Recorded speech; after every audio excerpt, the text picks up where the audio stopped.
اس کے بعد دوسرے آدمی کو لایا جائے گا. یہ کون ہوگا؟ یہ اللہ کی راہ میں شہید ہوا تھا. اس کو اللہ تعالیٰ نے جہاد کی توفیق بخشی, اللہ کی راہ میں لڑنے کی توفیق بخشی. یہ لڑا اور شہید ہو گیا, قتل ہو گیا. اللہ پوچھے گا ہم نے تجھے طاقت دی, بہادر بنایا, لڑنے کا ہنر دیا, تو نے کیا کیا؟ بندہ کہے گا قاتلت فیک حتی استشہدت, اے اللہ تیری راہ میں لڑتا رہا یہاں تک کہ شہید. اللہ فرمائے گا تو جھوٹ بول رہا ہے, تو اللہ کی راہ میں لڑا ضرور تھا, تو نے قتال ضرور کیا, تو نے جنگ ضرور کیا, مگر تیرا مقصد اللہ کو راضی کرنا نہیں تھا. تیرا مقصد تو اپنی بہادری کا تمغہ حاصل کرنا تھا, اپنی بہادری کا ٹائٹل حاصل کرنا تھا.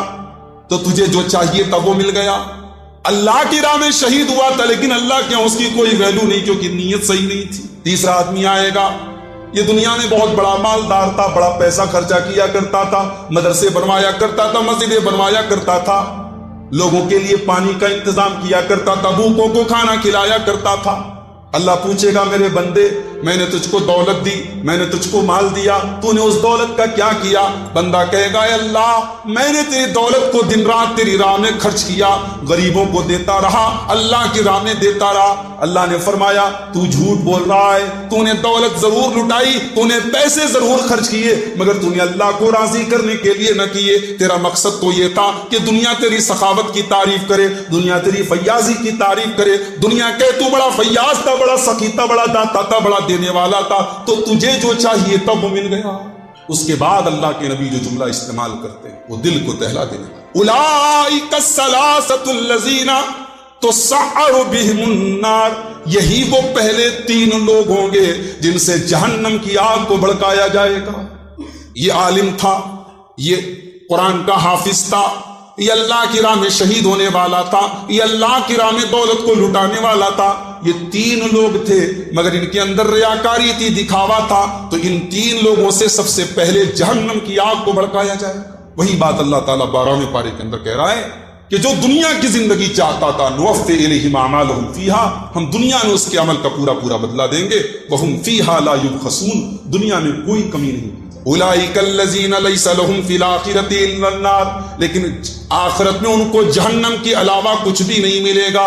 وحبط ما صنعوا فیہا, اور دنیا میں انہوں نے جو بھی نیکیاں کی ہوں گی وہ نیکیاں برباد ہو جائیں گی. وباطل ما کانوا یعملون, ان کے سارے عمل برباد ہو جائیں گے. اس کے بعد حضرت نوح علیہ السلام کا واقعہ بیان کیا. نوح علیہ السلام کی قوم کے اندر ان کے اوپر ایمان لانے والے جو لوگ تھے کمزور طبقے کے لوگ تھے, غریب لوگ تھے, اور جو بڑے لوگ تھے وہ ایمان نہیں لائے. فقال الملأ الذین کفروا من قومہ, حضرت نوح علیہ السلام کی قوم کے بڑے لوگوں نے کہا ما نراک الا بشرا مثلنا, اے نوح علیہ السلام ہم تو آپ کو اپنے جیسا انسان سمجھتے ہیں, آپ کے اور ہمارے بیچ میں فرق کیا ہے؟ وما نراک اتبعک الا الذین هم اراذلنا بادی الرأی, اور اے نوح آپ کے اوپر ایمان لانے والے تو کمزور طبقے کے لوگ ہیں, لوور کلاس کے لوگ ہیں, غریب لوگ ہیں, چھوٹے لوگ ہیں.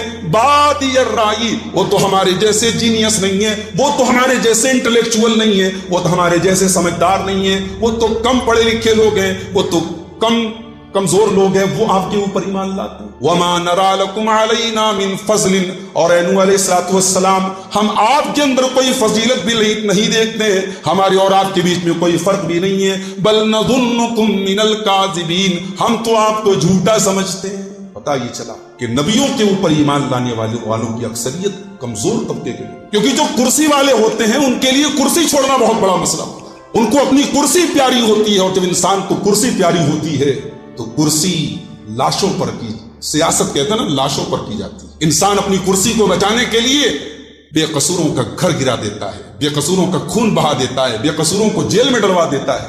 کرسی اور حکومت اور سیاست ایک ایسی چیز ہے جو انسان کو انسانیت سے محروم کرتی ہے. تو نبی کے اوپر کیوں ایمان لائے گا بھائی؟ نبی پر ایمان لائے گا تو نبی کے آگے نبی کی بات ماننی پڑے گی, اور جو بڑے لوگ ہوتے ہیں ان کی ناک بہت اونچی ہوتی ہے. لہذا شریعت کو اگر فالو کرنا ہے تو اپنی ناک کو ڈاؤن کرنا پڑے گا, اپنی ناک کو تھوڑا جھکانا پڑے گا. جنہیں اپنی ناک پیاری ہے, جنہیں اپنا ایگو پیارا ہے, وہ شریعت پر عمل نہیں کر سکتے. اپنے ایگو کو تھوڑا سا ہرٹ کرنا پڑے گا, اپنے ایگو کو تھوڑا سا دبانا.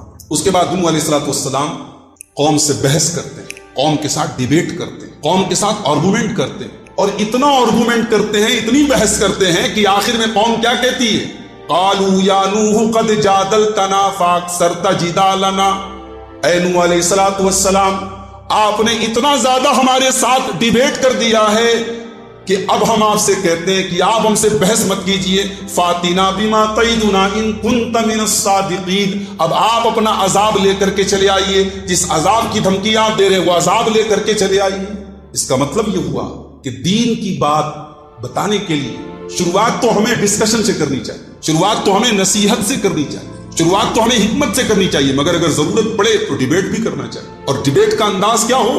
وجادلہم باللتی ہی احسن، اچھے طریقے سے دلیل کی روشنی میں بات کی جائے، سامنے والے کو گالی نہ دی جائے، برا بھلا نہ کہا جائے، دلیل سے بات کی جائے۔ وہ دلیل عقلی بھی ہو سکتی ہے، لاجیکل بھی ہو سکتی ہے، اور شرعی دلیل بھی ہو سکتی ہے۔ دلیل کی روشنی میں جدال کرنا، بحث کرنا یہ اچھی چیز نہیں ہے، لیکن اگر بحث کی ضرورت پڑے تو دین کے لیے بحث کی جا سکتی ہے۔ اس کے بعد طوفان نوح کا تذکرہ ہو رہا ہے۔ نوح علیہ السلام کشتی بنا رہے ہیں، اللہ نے حکم دیا تم کشتی بناؤ۔ اب وہاں کہیں پانی نہیں تھا، لیکن نوح علیہ السلام کشتی بنا رہے ہیں۔ اب جب کشتی بنا رہے تو قوم کے لوگ مذاق اڑا رہے ہیں کہ صاحب یہ دیکھو، یہ تو اب بڑے ہی بن گئے، کارپینٹر بن گئے، کل تک تو یہ اچھے بھلے تھے، آج یہ کشتی بنا رہے، چاروں طرف پانی نہیں ہے اور یہ کشتی بنا رہے۔ وَيَصْنَعُ الْفُلْكَ، نوح علیہ السلام کشتی بنا رہے۔ وَكُلَّمَا مَرَّ عَلَيْهِ مَلَأٌ مِّن قَوْمِهِ، جب ان کی قوم کے سرداروں کا گزر ان کے پاس سے ہوتا ہے، سَخِرُوا مِنْهُ، تو وہ ان کا مذاق اڑاتے ہیں۔ قَالَ إِن تَسْخَرُوا مِنَّا فَإِنَّا نَسْخَرُ مِنْكُمْ كَمَا تَسْخَرُونَ، حضرت نوح علیہ السلام کہتے ہیں آج تم ہمارا مذاق اڑا لو، کل ہمارا مذاق اڑانے کا نمبر آئے گا، کل ہمارا بھی نمبر آئے گا۔ آج تم ہمارا مذاق اڑا رہے ہو، کل ہم تمہارا مذاق اڑا۔ کشتی بن کے تیار ہو گئی۔ اللہ نے کہا نوح اب اس کشتی پر تم سوار ہو جاؤ، اپنے گھر والوں کو سوار کر لو، اور تمہارے ساتھ جو ایمان والے ہیں ان کو بھی سوار۔ اب نوح علیہ السلام کے ساتھ کتنے لوگ ایمان لائے تھے؟ قرآن کریم میں ان کی گنتی نہیں بتائی گئی، لیکن قرآن نے اتنا کہا وَمَا آمَنَ مَعَهُ إِلَّا قَلِيلٌ، بہت تھوڑے سے لوگ ایمان لائے۔ بعض مفسرین نے لکھا ہے کہ 70 and 80 کے بیچ، بٹوین 70 and 80، 70 اور 80 کے بیچ میں لوگ ایمان لائے۔ نوح علیہ السلام کتنے دنوں تک زندہ تھے؟ کوئی بتا سکتا ہے؟ 950 سال۔ 950 سال کے ایفرٹس، 950 سال کے اسٹرگل کا ریزلٹ کیا ہے؟ 70 اور 80 کے بیچ میں لوگ ایمان لائے۔ تو آپ کا کام اللہ تعالیٰ کے یہاں بیکار نہیں جائے۔ آپ کا کام ہے اپنی کوشش کرنا، آپ کی ایفرٹس، آپ کی کوششیں، آپ کا اسٹرگل اللہ کے یہاں ضائع نہیں جائے گا۔ ریزلٹ آپ کے ذمہ نہیں ہے، ریزلٹ اللہ کے ذمہ۔ اگر ریزلٹ نہیں سامنے اچھا آ رہا ہے تو آپ فیل نہیں ہیں، آپ پاس ہیں، اگر آپ کی نیت صحیح ہے۔ آپ کا کام ہے اخلاص کے ساتھ کام کرنا۔ یہاں پیغمبر ہے اللہ کے، پہلے نبی، پہلے رسول ہے حضرت نوح علیہ السلام۔ آدم علیہ السلام پہلے نبی ہیں اور پہلے رسول ہیں حضرت نوح علیہ السلام۔ 950 سال کی محنت کے بعد مٹھی بھر لوگ ایمان لاتے ہیں۔ اللہ نے کہا کشتی میں سوار کرو، اور جتنے جانور ہیں ان کا ایک ایک جوڑا سوار کرو، کیونکہ اس کشتی کے اندر جو ہے ایکسپٹ دیٹ، اس کو چھوڑ کر کے باقی سب کو ہلاک ہو جانا ہے، کوئی جانور بھی نہیں بچے گا۔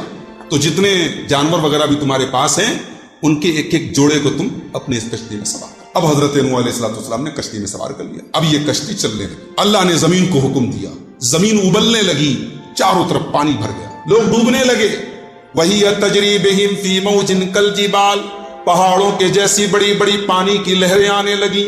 حضرت نوح علیہ السلام کی فیملی ساری کی ساری اس کشتی میں آ چکی ہے، مگر ان کا ایک بیٹا ہے جو کشتی میں نہیں آیا ہے۔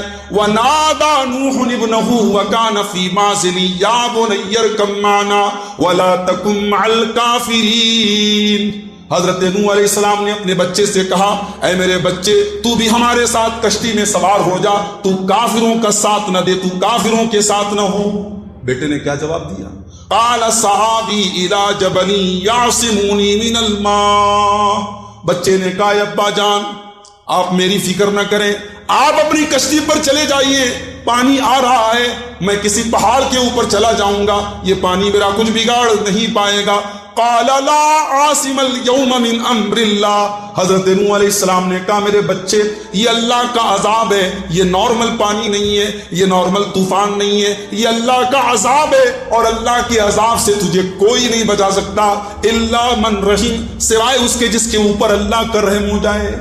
ابھی دونوں باپ بیٹے میں بات چل ہی رہی تھی۔ وحال بینہم الموج، پانی کا ایک تھپیڑا آیا، موجوں کی ایک لہر آئی اور باپ بیٹے کے درمیان جدائی کر دی. فکان من المغرقین، اور نوح علیہ السلام کا بیٹا ان کی آنکھوں کے سامنے ڈوب گیا.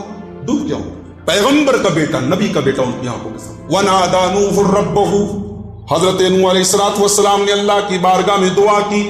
رب ان ابنی من اہلی، اے اللہ میرا بیٹا میرے اہل و عیال میں سے، میری فیملی میں سے.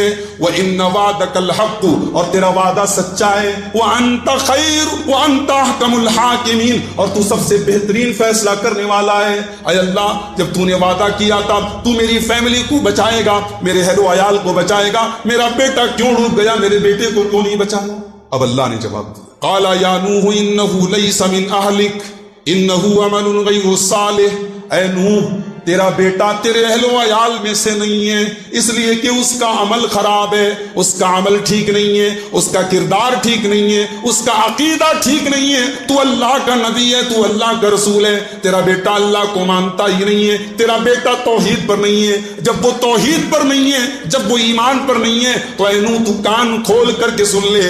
انہو لیس من اہلک، وہ تیرا بیٹا نہیں ہے، وہ تیرے اہل و عیال میں سے نہیں ہے، اس کا تجھ سے کوئی تعلق نہیں ہے. اور پھر اللہ نے حضرت نوح کو ڈانٹ سنائی کہ اے نوح فلا تسألنی ما لیس لک بہ علم، تو مجھ سے وہ سوال نہ کر جس کا تجھے علم نہیں ہے. انی اعظک ان تکون من الجاہلین، میں تجھے نصیحت کرتا ہوں تو جاہلوں میں سے نہ ہو جا. حضرت نوح علیہ السلام نے فوراً اللہ کی بارگاہ میں دعا کی. کہا اے اللہ انی اعوذ بک ان اسأل ما لیس لی بہ علم. اے اللہ میں تیری پناہ طلب کرتا ہوں کہ میں ایسی کوئی دعا کروں، میں ایسا کوئی سوال کروں جس کا مجھے علم نہیں ہے. وَإِلَّا تَغْفِرْ لِي وَتَرْحَمْنِي أَكُن مِّنَ الْخَاسِرِينَ، اور اے اللہ اگر تو نے نہیں بخشا اور تو نے رحم نہیں کیا تو میں خسارہ اٹھانے والوں میں سے ہو جاؤں گا. اسی لیے شاعر کہتا ہے بغاوت پر ہوا آمادہ تو ڈوبے نوح کا بیٹا، بغاوت پر ہوا آمادہ تو ڈوبے نوح کا بیٹا. یہاں نام و نسب کی برتری سے کچھ نہیں ہوتا. آپ سید ہیں، آپ شیخ ہیں، آپ بہت بڑے باپ کے بیٹے ہیں، ڈزنٹ میٹر. اللہ کے یہ سب کچھ مطلب نہیں رکھتا ہے.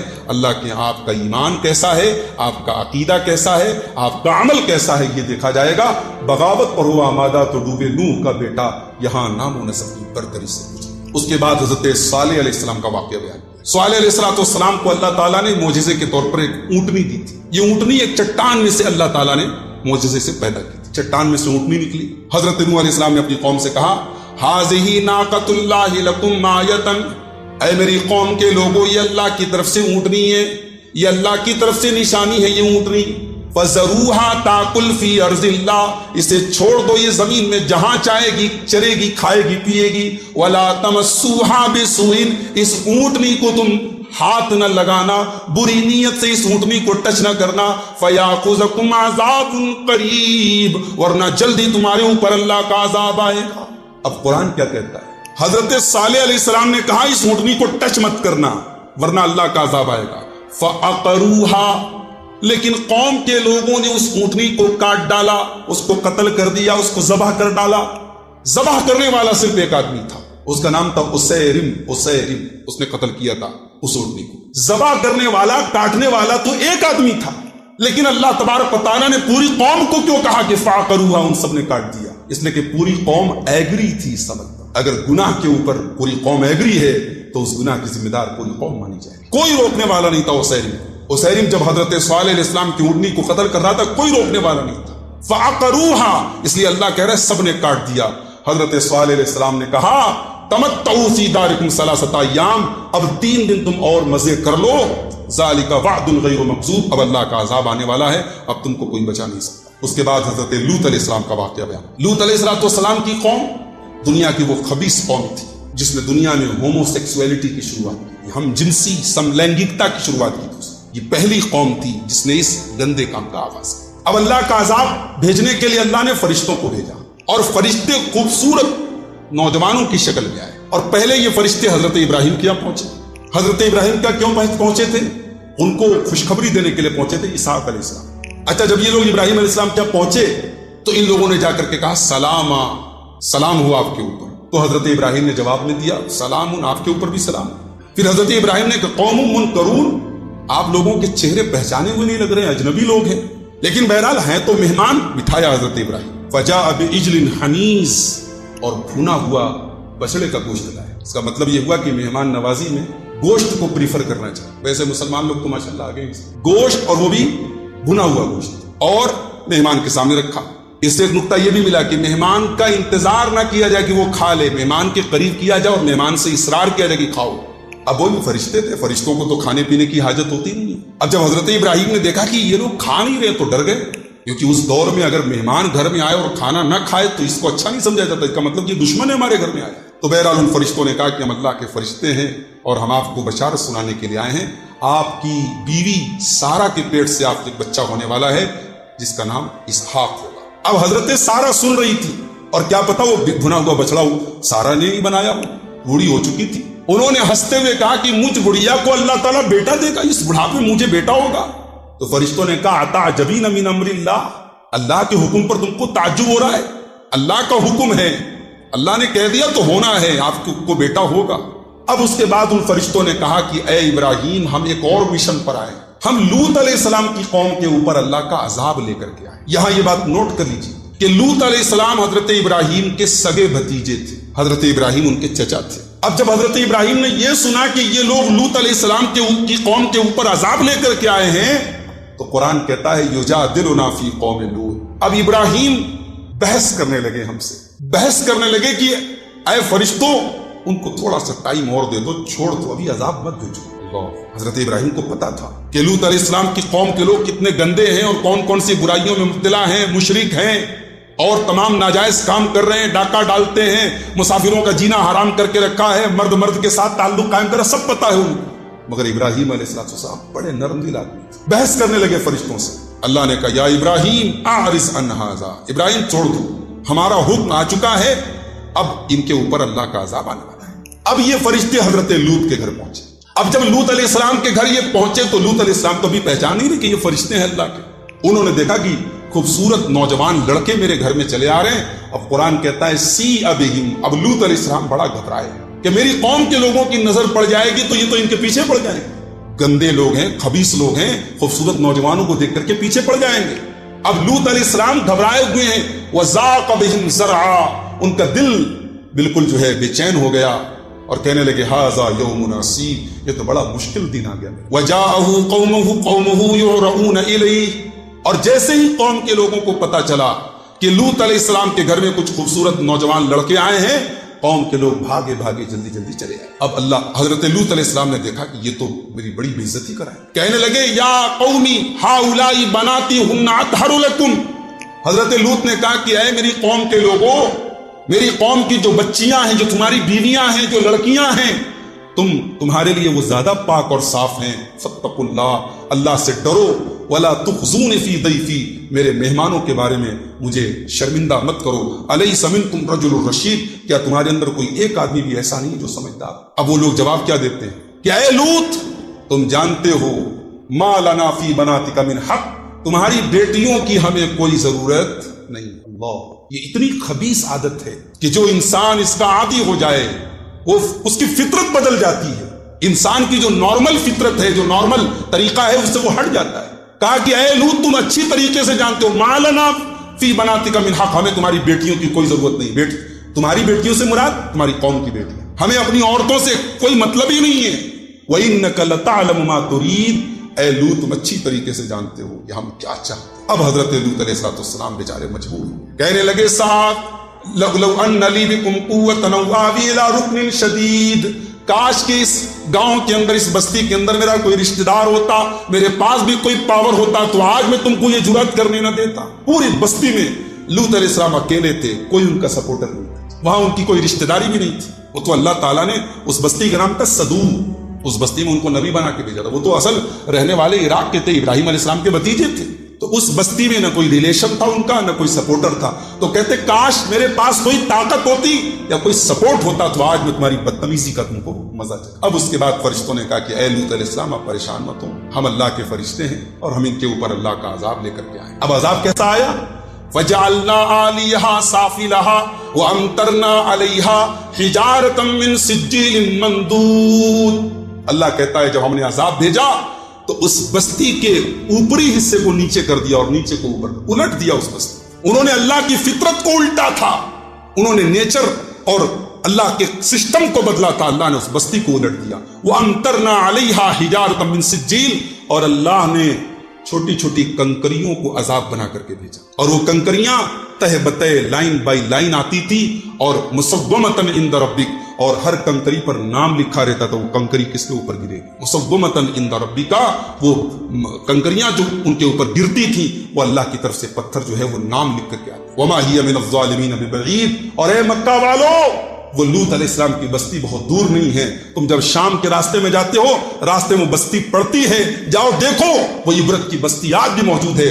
اگر اس بستی پر اللہ کا عذاب آ سکتا ہے تو تمہارے اوپر بھی آ سکتا ہے۔ اس کے بعد حضرت شعیب علیہ السلام کا ذکر کیا گیا۔ شعیب علیہ السلام کی قوم ناپ تول میں کمی کرتی تھی۔ اب شعیب علیہ السلام اپنی قوم کو سمجھاتے ہیں تو کتنے پیارے انداز میں سمجھاتے ہیں۔ شعیب علیہ السلام کی زندگی میں ایک بہترین دائی کی صفات پائی جاتی ہے، ایک آئیڈیل دائی۔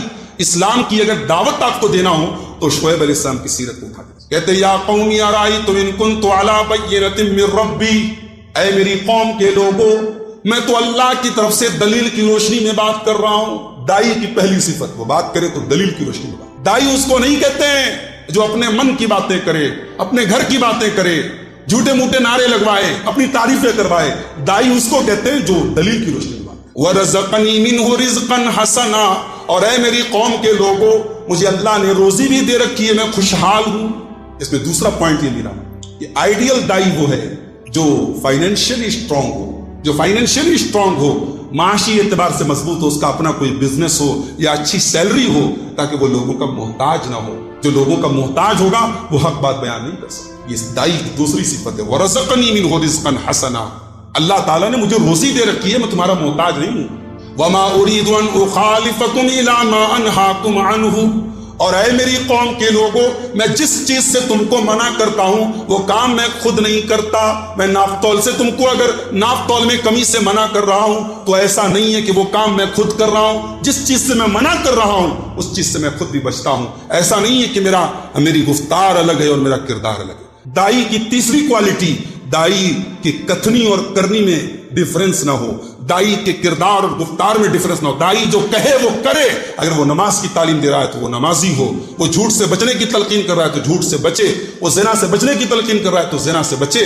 دائی کی تیسری کوالٹی ہے کہ وہ جو کہے اس پر عمل کرے۔ ان اريد الا الاصلاح ما استطعت، اور اے میری قوم کے لوگوں، میرا مقصد صرف اور صرف اصلاح کرنا ہے، میں اصلاح کرنا چاہتا ہوں۔ یہ دائی کی چوتھی کوالٹی کہ دائی کا مقصد اصلاح کرنا ہو، دائی کا مقصد سماج میں برائیوں کو ختم کرنا ہو، دائی کا مقصد برائیوں کو بڑھانا نہ ہو، اصلاح کرنا اس کا مقصد۔ اس کے بعد کہتے ہیں ان اريد الا الاصلاح ما استطعت وما توفیقی الا باللہ، اور توفیق میری اللہ کے ذمے ہے۔ میں کام کر رہا ہوں لیکن میرے کام کا کیا رزلٹ نکلے گا یہ اللہ کو پتا ہے۔ علیہ توکلت والیہ انیب، میں اللہ کے اوپر بھروسہ کرتا ہوں اور اللہ ہی کی طرف رجوع کرتا ہوں۔ دائی کی پانچویں کوالٹی کہ دائی محنت کرے، کام کرے، لیکن رزلٹس اللہ کے سپرد کر دے۔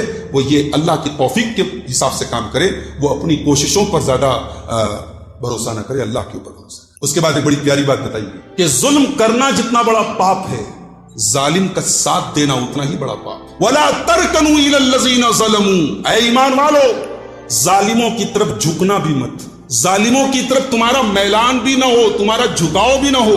فَتَمَسَّكُمُ النَّارُ، ورنہ جہنم کی آگ تم کو پکڑ۔ تو اگر ظالم کی طرف جھکنے والا، ظالم کے لیے سافٹ کارنر رکھنے والا، اگر وہ جہنم کی آگ میں جائے گا تو سوچو ظالم کے لیے کتنی بڑی سزا۔ اللہ ہر قسم کے ظالم سے ہم سب کی حفاظت۔ ظالم کا ساتھ کبھی نہیں دینا ہے، ظالم کے خلاف ہمیشہ دل میں نفرت ہونی چاہیے، ظالم کے لیے کبھی سافٹ کارنر نہیں ہونا چاہیے۔ وَلَا تَرْكَنُوا إِلَى الَّذِينَ ظَلَمُوا۔ اس کے بعد اللہ نے فرمایا وَمَا كَانَ رَبُّكَ لِيُهْلِكَ الْقُرَىٰ بِظُلْمٍ وَأَهْلُهَا مُصْلِحُونَ، اے نبی آپ کا رب کسی بستی کو ہلاک نہیں کرے گا جب تک اس بستی میں اصلاح کرنے والے موجود، جب تک زمین کے اندر اصلاح کرنے والے موجود ہیں، جب تک دنیا کے اندر برائی کو برائی کہنے والے موجود ہیں، دنیا ختم نہیں۔ جب روئے زمین سے برائی کو برائی کہنے والے ختم ہو جائیں، اصلاح کرنے والے ختم ہو جائیں، سمجھو اس دن دنیا کا آخری دن۔ وما كان ربك ليهلك القرى بظلم واهلها مصلحون، دنیا تب تک ختم نہیں ہوگی جب تک دنیا میں اصلاح کرنے والے لوگ۔ اس کے بعد سورہ یوسف شروع ہوتی ہے۔ سورہ یوسف کے بارے میں ایک بات نوٹ کر لیں کہ سورہ یوسف میں حضرت یوسف کا واقعہ پوری ڈیٹیل کے ساتھ بیان ہے، اور نبیوں کا واقعہ تھوڑا سا ادھر تھوڑا سا ادھر تھوڑا سا ادھر بیان ہوا ہے، مگر یوسف علیہ السلام کا پورا واقعہ اللہ نے ایک جگہ بیان کیا، اور اس واقعے کو اللہ نے احسن القصص کہا ہے، سب سے بہترین واقعہ، عروج و زوال کی پوری داستان ہے حضرت یوسف کے واقعے۔ اور یوسف علیہ السلام کے پورے واقعے کو ہم 3 پوائنٹ میں بیان کر سکتے ہیں۔ پورے واقعے کا خلاصہ 3 پوائنٹ ہے، 3 چیزیں ہیں پورے واقعے کے اندر۔ پہلی چیز ہے ثق بتدبیر اللہ، اللہ کی تدبیر پر بھروسہ رکھو۔ دنیا والے اپنی پلاننگ کرتے ہیں، اللہ اپنی پلاننگ کرتا ہے۔ بھائیوں نے یوسف علیہ السلام کو کنویں میں ڈال دیا کہ اس کا کام ختم ہو جائے، اللہ تعالیٰ نے اس کو عزیز مصر کی کرسی پر بٹھا دیا، اس کو مصر کا وزیر خزانہ بنا دیا، اور بھائیوں کو اپنے اس بھائی کے در پہ محتاج بنا دیا۔ بھائی بیچارے پیالہ لے کر کے جا کے کھڑے تھے اور اپنے بھائی سے بھیک مانگ رہے۔ تو پہلا سبق ہے یوسف علیہ السلام کے واقعے میں ثق بتدبیر اللہ، اللہ کی تدبیر پر بھروسہ۔ دوسرا سبق کیا ہے؟ الصبر علی قدر اللہ، اللہ کی تقدیر پر صبر کرو۔ یوسف علیہ السلام نے صبر کیا، بھائیوں نے کنویں میں ڈالا، صبر کیا، جیل میں گئے، صبر کیا، جھوٹا الزام لگا، صبر کیا، یوسف علیہ السلام کے باپ اپنے بیٹے سے جدا ہوئے، صبر کیا۔ تو یہ دوسرا سبق ہے یوسف علیہ السلام کی سٹوری میں کہ اللہ کی تقدیر پر صبر کیا جائے، صبر کا بدلہ بڑا اچھا ہوتا ہے۔ اور تیسرا سبق ہے لا تیأس من روح اللہ، اللہ کی رحمت سے کبھی مایوس نہیں۔ نہ یوسف مایوس ہوئے، نہ یوسف کے باپ مایوس روئے، تکلیف ہوئی، غم کا اظہار کیا، مگر مایوس نہیں ہوئے، اللہ کی رحمت کی آس ہمیشہ لگائے۔ تو یہ 3 پوائنٹ ہے پورا یوسف علیہ السلام کا واقعہ، ان 3 پوائنٹ کے اندر آ جاتا ہے۔ یوسف علیہ السلام ایک خواب دیکھتے ہیں، 11 ستارے، چاند، سورج میرے آگے سجدہ کر رہے ہیں۔ حضرت یوسف نے اپنا یہ خواب اپنے باپ کو بتایا، حضرت یعقوب۔ اب حضرت یعقوب اپنے بچے سے کیا کہتے ہیں ذرا سنیے۔ قال یا بنی لا تقصص رؤیاک علی اخوتک فیکیدوا لک کیدا، اے میرے بچے تو اپنا یہ خواب اپنے بھائیوں کے سامنے بیان نہ کرنا، ورنہ وہ تیرے خلاف چال چلیں گے۔ اس سے ایک سبق یہ تو ملا، ایک سبق تو یہ ملا کہ بڑے جب چھوٹوں کو کوئی بات سمجھائیں تو صرف اتنا نہ کہہ دیں یہ کام مت کرو، جب کوئی کام کرنے سے منع کریں بڑے چھوٹوں کو تو اس کی وجہ بھی بتا دیں، اس کی دلیل بھی بتا دیں۔ حضرت یعقوب علیہ السلام نے صرف اتنا نہیں کہا اپنے بھائیوں کو یہ خواب بیان مت کرو، کہا اگر خواب بیان کرو گے تو تمہارے بھائی لوگ تمہارے خلاف چال چل سکتے ہیں۔ اچھا، اب جب یہ کہا کہ بھائی لوگ چال چل سکتے ہیں تو ننھے منھے یوسف کے دماغ میں اپنے بھائیوں کے خلاف ایک قسم کی نفرت، ایک قسم کی گھرنا، ایک قسم کی جو ہے ہیٹ کی بھاونا پیدا ہو سکتی ہے۔ اس کا آگے جواب دیا، ان الشیطان لکم عدو مبین، ان الشیطان للانسان عدو مبین، شیطان انسان کا کھلا ہوا دشمن ہے۔ میرے بچے، تیرے بھائی لوگ تیرے خلاف چال چلیں گے شیطان کے چکر میں آ کر کے، کیونکہ شیطان انسان کا کھلا ہوا دشمن۔ اچھا، ایک سبق اور ملا کہ حسد اتنی بری چیز ہے، حسد اتنی بری چیز ہے کہ ایک انسان کے اچھے خواب کے اوپر بھی حسد ہو سکتا ہے۔ بھائی یہاں بھی یوسف علیہ السلام نے صرف خواب دیکھا ہے، مگر یعقوب علیہ السلام سمجھ گئے کہ دوسرے بھائیوں کو اگر انہوں نے خواب کے بارے میں بھی بتایا تو وہ حسد کریں گے۔ حسد اتنی خطرناک چیز ہے کہ انسان کو اندھا بنا دیتی ہے، اور سامنے والا اگر اچھا خواب دیکھ رہا ہے تو اس پر بھی انسان حسد کرے۔ اسی لیے جب یہ ڈر ہو کہ مجھ سے حسد کیا جائے گا تو اللہ کی نعمتوں کو چھپانا بہتر۔ اگر اللہ نے آپ کو کچھ نعمتیں دی، پیسہ دیا ہے یا کوئی ایسی چیز دی ہے جس پر آپ کو یہ لگتا ہے کہ حسد ہوگا، تو ایز پاسبل اس کو چھپائیے، نعمتوں کو چھپانے کی کوشش کیجیے جہاں آپ کو حسد کا ڈر ہو۔ ایسے تو نارمل اللہ کی نعمتوں کو ظاہر کرنے کا حکم ہے، مگر حاسدین کے بیچ میں جہاں یہ ڈر ہو کہ حسد ہوگا، وہاں اللہ کی نعمتوں کو چھپانا۔ بہت سے لوگ اپنی دولت کی، اپنی خوبیوں کی بڑی تعریفیں کرتے، بڑا ذکر کرتے ہیں، یہ اچھی چیز نہیں۔ اپنی اللہ کی جو نعمتیں اللہ نے آپ کو دی ہیں ان کو جہاں تک ممکن ہو ان کو چھپانے کی کوشش۔ اس کے بعد اب بھائی لوگ میٹنگ کر رہے ہیں۔ میٹنگ کیا کر رہے ہیں؟ یوسف علیہ السلام کا مرڈر کر دیا۔ اللہ، پیغمبر کے بیٹے ہیں، یعقوب علیہ السلام کے بیٹے ہیں، ابراہیم علیہ السلام کے پوتے ہیں، مگر حسد کی آگ جب دل میں پیدا ہو جائے تو نبیوں کے بیٹوں کو بھی اپنے بھائی کے قتل پر آمادہ کر دیا۔ بھائی لوگ میٹنگ کر رہے ہیں، کیا کہہ رہے ہیں؟ اقتلوا یوسف، یوسف کو قتل کر دو، یا تو قتل کر دو، او اطرحوہ ارضا، یا کہیں دور پھینک دو، یخل لکم وجہ ابیکم، تاکہ ہمارا باپ صرف ہمارا ہو جائے۔ ایک بات بولوں، یوسف علیہ السلام کے بھائی لوگ اچھے بھائی تو نہیں تھے مگر اچھے بیٹے تھے۔ انہوں نے اپنے بھائی کو قتل کرنے کا پلان بھی بنایا، تو کیوں بنایا؟ تاکہ باپ کی محبت ہمیں حاصل ہو جائے۔ جتنے بھی برے تھے، ایک اچھے بیٹے تھے، وہ اپنے باپ سے محبت کرتے تھے اور باپ کی محبت میں بٹوارا نہیں چاہتے تھے۔ آج کتنے لوگ ہیں پانچوں ٹائم کے نمازی ہیں مگر باپ سے ڈھنگ سے بات نہیں کرتے، باپ سے کبھی مسکرا کے نہیں ملتے، کبھی باپ کی محبت حاصل نہیں کرنا چاہتے۔ وہ یوسف علیہ السلام کے بھائیوں سے بھی گئے گزرے ہیں جو اپنے باپ سے محبت نہیں کرتے۔ وہ لوگ ایک اچھے بھائی تو نہیں تھے مگر ایک اچھے بیٹے تھے، اور اپنے بھائی کو اس لیے قتل کر رہے ہیں، قتل کرنے کی پلاننگ کر رہے ہیں تاکہ باپ کی محبت ہمیں حاصل ہو جائے۔ اس کے بعد کہتے ہیں وَتَكُونُ مِن بَعْدِهِ قَوْمًا صَالِحِينَ، ابھی قتل کر لو بعد میں نیک ہو جائیں گے۔ یہ بھی شیطان کا بڑا خطرناک فارمولہ ہے، ابھی گناہ کر لو بعد میں توبہ کر لیں گے، ابھی زنا کر لو بعد میں توبہ کر لیں گے، ابھی شراب پی لو بعد میں توبہ کر لیں گے، ابھی نماز مت پڑھو بعد میں پڑھنے لگیں گے، ابھی حج مت کرو بعد میں کر لیں گے۔ بھائی وہ بعد کب آئے گا؟ کل نہ کر کل کا کوئی بھروسہ نہیں۔ جس کل پر ہم ٹال دیتے ہیں توبہ کو، جس کل پر ہم ٹال دیتے ہیں اچھے عمل کو، وہ کل کیا پتا ہم دیکھ پائیں بھی یا نہ دیکھ پائیں۔ تو یہ شیطان کا بہت بڑا فارمولہ ہے، وَتَكُونُ مِن بَعْدِهِ قَوْمًا صَالِحِينَ، ابھی توبہ کر لو بعد میں نہیں۔ بہرحال انہوں نے بھائی کو لے جا کے کنویں میں ڈال دیا۔ اب کنویں سے حضرت یوسف علیہ السلام کہاں پہنچے؟ عزیز مصر کے گھر میں پہنچے۔ مارکیٹ میں بک رہے ہیں حضرت یوسف علیہ السلام، اللہ کے نبی ہیں حضرت یوسف، نبی کے بیٹے ہیں، اور مارکیٹ میں چند روپیوں میں بک رہے ہیں۔ اللہ، اور خریدنے والا کون ہے؟ عزیز مصر ہے۔ مصر کا بادشاہ کے بعد جو سب سے بڑا مقام تھا وہ عزیز مصر کا تھا۔ عزیز مصر نے خریدا، گھر لے کے آیا، اور اپنی بیوی سے آ کے کہتا ہے کہ اکرمی مثواہ، دیکھو کتنا پیارا بچہ ہے، اس کی خدمت کرو، اس کا دھیان رکھو، عسیٰ ان ینفعنا، یہ ہمارا سہارا بنے گا، او نتخذہ ولدا، یہ ہم اسے اپنا بچہ بنا لیں گے۔ اللہ وہ ہے جو اسباب پیدا کرتا ہے۔ سگے بھائیوں نے بھائی نہیں سمجھا، اور آج ایک پرایا آدمی اپنا بیٹا بنانے کو تیار ہے، اس کو کہتے ہیں اللہ کی قدرت میں۔ اپنے بھائیوں نے بھائی نہیں سمجھا، اور یہاں ایک غیر آدمی بیٹا بنانے کو تیار ہے، اپنی بیوی سے کہہ رہا ہم اسے بیٹا بنا لیں۔ اب بہرحال حضرت یوسف علیہ السلام عزیز مصر کے گھر میں رہے، اور وہیں جوان ہو گئے۔ اب جب جوان ہوئے تو مردانہ جو خوبصورتی ہے، ایک مرد جتنا ہینڈسم ہو سکتا ہے، وہ خوبصورتی ختم ہے حضرت یوسف علیہ السلام کی۔ اتنے ہینڈسم ہیں، اتنے خوبصورت ہیں کہ اللہ کے نبی فرماتے ہیں کہ دنیا کی آدھی خوبصورتی حضرت یوسف کو دی۔ اب یہ خوبصورتی دیکھیے، خوبصورتی بھی کبھی کبھی فتنہ بن جاتی ہے۔ بعض لڑکے جب بہت خوبصورت ہوتے ہیں تو پھر ان کا کیریکٹر ڈاواڈول ہو جاتا ہے، بعض لڑکیاں بہت خوبصورت ہوتی ہیں تو پھر ان کا کیریکٹر گڑبڑ ہو جاتا ہے۔ خوبصورتی بھی بہت بڑی آزمائش ہے، اس لیے اگر اللہ نے آپ کو خوبصورت بنایا ہے، چاہے مرد ہو چاہے عورت ہو، اس کی قدر کرو، اس کو فتنہ مت بناؤ۔ اب حضرت یوسف خوبصورت ہیں، اب وہ عورت جس کے گھر میں وہ رہتے ہیں، جس نے ماں کی طرح ان کو 7 سال کی عمر سے لے کے 20 سال کی عمر تک اپنے سامنے دیکھا ہے، وہ عورت ان کے اوپر ڈورے ڈالے، اور ہے تو وہ ان کی ملکہ، مگر قرآن نے ان کو ملکہ نہیں کہا۔ قرآن کیا کہہ رہا ہے؟ وَرَاوَدَتْهُ الَّتِي هُوَ فِي بَيْتِهَا، جس عورت کے گھر میں یوسف رہتے تھے اس عورت نے ان کے اوپر ڈورے ڈالے۔ قرآن یہ بھی تو کہہ سکتا تھا کہ یوسف کی ملکہ نے، یوسف کے مالک کی بیوی نے ان کے اوپر ڈورے ڈالے، مگر چونکہ اس عورت نے اتنا غلط کام کیا تھا کہ قرآن نے اس کو اس لائق بھی نہیں سمجھا کہ اس کو یوسف کی ملکہ کہا جائے۔ قرآن کہہ رہا ہے جس عورت کے گھر میں یوسف رہتے تھے اس عورت نے یوسف پر ڈورے ڈالے۔ وَغَلَّقَتِ الْأَبْوَابَ، اور اس عورت نے گھر کے سارے دروازے بند کر لیے۔ وَقَالَتْ حَيْتَ لَكَ، اور کہنے لگی اے یوسف میری باہوں میں آ جاؤ۔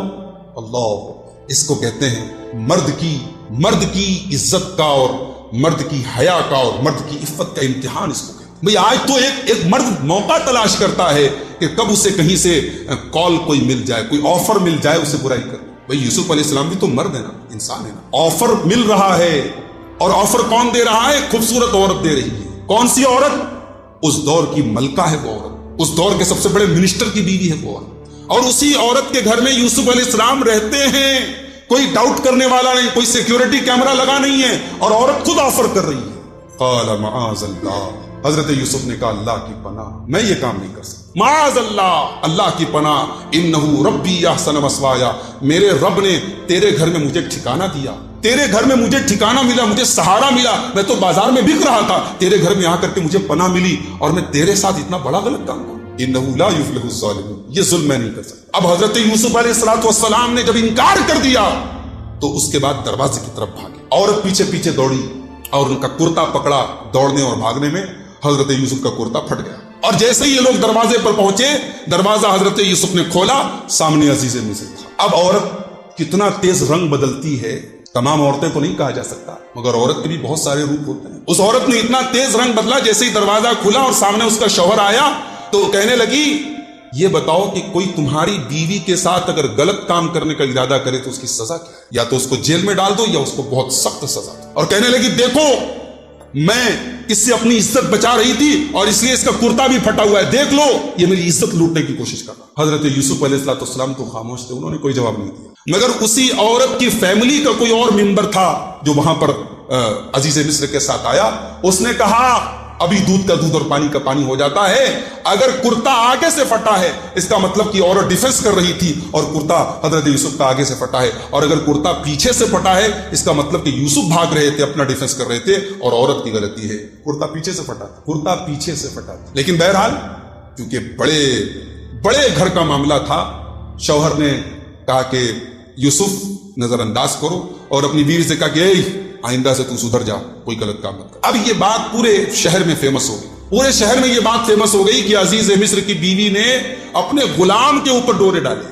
میرا خیال ہے وقت زیادہ ہو رہا ہے, کل ہم انشاءاللہ حضرت یوسف کے اس واقعے کو ہم کمپلیٹ کریں گے. اللہ تعالیٰ سے دعا ہے رب العالمین ہم سب کو قرآن کریم کو سمجھنے کی اور اس پر عمل کرنے کی توفیق عطا فرمائے. بہت پریشانی میں ہوں, مصیبتوں میں ڈوبا ہوا ہوں اور قرض میں بھی, ایسا کون سا عمل کروں اللہ میری غیبی مدد کرے اور پریشانی بھی دور کرے. تہجد پڑھیے, تہجد کی نماز فقر و فاقہ کو دور کرتی ہے. اور ایک دعا اللہ کے رسول نے بتائی ہے, حضرت علی کو آپ نے سکھائی تھی, اللہم اکفنی بحلالک عن حرامک واغننی بفضلک عمن سواک. اے اللہ اپنے حلال کے ذریعے تو کافی ہو جا میرے لیے, مجھے حرام کی ضرورت نہ پڑے, اور اے اللہ تو اپنے فضل سے مجھے اتنا مالدار کر دے کہ تیرے سوا کسی اور کے در کا بھکاری نہ. بڑی جامع دعا ہے, بڑی بہترین دعا ہے, اس کو یاد کر لیں اور اس کو کثرت سے پڑھیں. ڈفرنس بٹوین رسول اینڈ نبی, اس کے بارے میں بہت ساری باتیں کہی ہیں علماء نے, لیکن ایک موٹی موٹی بات آپ یہ یاد رکھیں کہ رسول اس کو کہتے ہیں جو کوئی شریعت لے کر کے آئے یا جن کو کتاب دی گئی. نبی الگ سے شریعت لے کے نہیں آتے, نبی اپنے سے پہلے والے رسول کی شریعت کو لے کر کے آتے. یہ فرق ہے نبی اور رسول. تو جتنے رسول تھے وہ آلریڈی نبی بھی تھے, لیکن جتنے نبی تھے کوئی ضروری نہیں کہ وہ رسول بھی تھے. رسول ایک ڈگری اوپر کی چیز ہے نبی سے. تو حضرت آدم علیہ السلام نبی تھے لیکن رسول نہیں تھے, وہ کوئی شریعت لے کر کے نہیں آئے تھے. شریعت لے کر کے سب سے پہلے حضرت نوح علیہ السلام. جو لوگ سوسائڈ کرتے ہیں ان کے ساتھ کیا ہوتا ہے, بہت خطرناک معاملہ ہے سوسائڈ. اللہ کے رسول فرماتے ہیں کہ انسان جس طریقے سے سوسائڈ کرے گا اسی طریقے سے جہنم میں وہ اپنے آپ کو بار بار مارے گا. مان لو پھانسی لگ کے مر گیا تو جہنم میں بار بار اپنے آپ کو پھانسی لگائے گا. زہر کھا کے مر گیا تو جہنم میں بار بار زہر کھائے گا. لیکن اگر وہ توحید پر مرا تھا تو ہمیشہ جہنم میں نہیں رہے گا, ہمیشہ جہنم میں نہیں رہے گا. اپنے عمل کی سزا بھگت کر کے انشاءاللہ وہ جنت میں داخل, اللہ تعالیٰ اس کو جنت میں داخل کرے گا, یا اللہ اگر چاہے گا تو معاف بھی کر سکتا ہے. لیکن یہ ہے بہت خطرناک عمل اور اس کی سزا بہت خطرناک. سود کے پیسے سے کسی روزے دار کو کھانا کر رہا ہے تو کیسا ہے؟ غلط ہے, بالکل غلط ہے. اگر سود کے پیسے سے کوئی کسی روزے دار کو افطار کرا تو بالکل غلط ہے. اگر ایک گروپ مل کر کھانا کر رہا ہے, اس میں ایک ممبر کا سود کا پیسہ ہے تو کیسا ہے؟ معلوم ہے کہ اگر اس کی ساری کمائی سود کی ہے تو پھر اس ممبر کو اس میں شامل نہ کرے. اور اگر کوئی انسان ایسا ہے کہ اس کی بہت ساری کمائی ہے, کچھ سود کی بھی کمائی ہے, تو ایسے انسان کی ساری کمائی تو حرام نہیں ہے اور ایسے انسان کے گھر دعوت کھائی جا سکتی ہے. حالانکہ بہت سارے لوگ یہ سمجھتے ہیں کہ اگر کسی کا 1 روپیہ بھی حرام کا ہے تو اس کی دعوت نہیں کھا سکتے. یہ صحیح نہیں, یہ صحیح نہیں ہے. اگر کسی کی میکسیمم کمائی حلال ہے اور اس کے کچھ حرام کے بھی سورسز ہیں تو اس کی اصلاح کرنے کی کوشش کی جائے, اس کو سمجھانے کی کوشش کی جائے, لیکن اس کے یہاں دعوت کھانا یا اس کا کھانا کھانا حرام نہیں ہے. اللہ کے نبی صلی اللہ علیہ وسلم نے یہودیوں کے دعوت کھائی ہے. یہودی تو سود کا کاروبار کرتے تھے. تو اگر کچھ لوگوں کا گروپ ہے جو روزے داروں کو افطار کرا رہا ہے, اس میں کوئی ایک آدمی ایسا ہے جس کا کچھ سود کا بھی کام ہے, تو کوشش تو کریں اس کو اوائڈ کریں, اس کو سمجھائیں کہ بھائی دیکھ تو سود کا کام کر رہا ہے, ہم تجھے شامل نہیں کریں. کوشش تو اس بات کی کریں. لیکن اگر اس کو شامل کر کے افطار کر لیتے ہیں تو افطار ہو جائے گا, لیکن کوشش کریں کہ اس کو اوائڈ کر دیں, اس کو اسکپ کر دیں. لال رنگ کا کپڑا پہننا کیسا ہے مرد کے لیے؟ میرے علم میں لال رنگ کے کپڑے کی کوئی ممانعت نہیں. اللہ کے نبی صلی اللہ علیہ وسلم نے خود لال رنگ کا کپڑا پہنا ہے. ہاں, زعفرانی جو کلر ہوتا ہے, سیفرون کلر, بھگوا کلر, وہ کلر منع ہے مردوں کے, اس کو کلر کو نہیں پہننا چاہیے. کیا ڈیزائن والے کپڑے میں نماز ہو جاتی ہے؟ اگر ڈیزائن سے مراد نارمل ڈیزائن ہے, چیکس وغیرہ بنے ہیں یا لائننگ بنی ہے تو نماز ہو جائے گی. لیکن اگر تصویر بنی ہے تب بھی نماز ہو جائے گی, مگر اس کا گناہ ہوگا. اس تصویر کے کپڑے کی وجہ سے گناہ ہوگا. یہ تو نہیں کہہ سکتے کہ نماز نہیں ہوگی, لیکن گناہ ہوگا. اور دوسرے نمازیوں کی ان کی نماز میں بھی ڈسٹربنس ہوگا. تو تصویر اگر کپڑے میں بنی ہو تو یا تو وہ کپڑا نہ پہنے یا اس تصویر کو ڈسٹرائے کر دیں, اس تصویر کے ساتھ کچھ ایسی چھیڑ چھاڑ کر دیں کہ تصویر باقی نہ رہے. کسی کے صدقہ میں دعا کر سکتے ہیں کیا؟ کسی کے صدقے میں دعا کر سکتے ہیں کیا؟ اس کے پہلے ہم بتا چکے ہیں کہ کسی کے صدقے میں دعا کرنا یہ ثابت نہیں. صدقے میں کسی کے دعا کرنا ثابت نہیں ہے. وسیلہ کی جائز شکلیں ہم نے بتائی تھی کہ وسیلہ کی جائز شکل یہ ہے کہ آپ کسی نیک انسان سے دعا کرا لیں. کوئی زندہ آدمی ہے, نیک آدمی ہے, اس سے جا کر کے آپ کہیں صاحب میرے لیے تھوڑا روزی روٹی کی دعا کر دیں, میرے علم کے لیے دعا کرا سکتے ہیں. لیکن کسی کے صدقے میں دعا کرنا یہ ثابت نہیں. کیا گناہ کرنے پر جہنم میں, کیا گناہ کرے پر جہنم میں, یہ سوال نہیں سمجھ میں آ رہا ہے. کچھ لوگ وتر کی آخری رکعت میں جماعت ہوتے ہیں جبکہ امام کی رکعت پڑھتے ہیں. اچھا یہ میں نے سنا ہے کہ آپ کے یہاں ایسا ہو رہا ہے کہ وطر کی نماز ہو رہی ہے، لوگ تیسری رکعت میں آ کر کے شامل ہوتے ہیں. یہ غلط ہے. اگر 3 رکعت وطر ہو رہی ہے تو آپ تینوں رکعت امام کے ساتھ پڑھیں. یہ طریقہ اگر آپ نے اپنایا ہے کہ 2 رکعت امام جب پڑھ لے اور تیسری رکعت میں آپ آ کر کے شامل ہو، یہ بالکل صحیح نہیں. آپ اس کو ایسے سمجھیے کہ آپ مسافر ہیں، آپ باہر گئے اور امام پڑھا رہا ہے 4 رکعت ظہر کی نماز. اب آپ تو مسافر ہیں صاحب، تو آپ کیا کریں گے؟ 2 رکعت پڑھ کے آپ سلام پھیر دیں گے؟ ایسا نہیں کریں گے آپ، کیونکہ امام 4 رکعت پڑھا رہا ہے تو آپ بھی 4 پڑھیں. آپ مسافر ہیں، آپ کے لیے سفر میں ظہر ہے، جمعہ نہیں ہے. جمعہ چاہیں تو پڑھ سکتے ہیں، ضروری نہیں آپ کے لیے، لیکن آپ جمعہ کی نماز میں اگر امام کے ساتھ شامل ہوں گے تو جمعہ کی نیت سے شامل ہوں. ایسے ہی وطر کی نماز اگر امام 3 رکعت پڑھا رہا ہے تو آپ تیسری رکعت میں شامل ہوں، یہ صحیح نہیں ہے. وطر کی نماز کے دوران لوگ گپ شپ کرتے رہتے ہیں، کیا ہے؟ غلط ہے بھائی. اور کیا ہے؟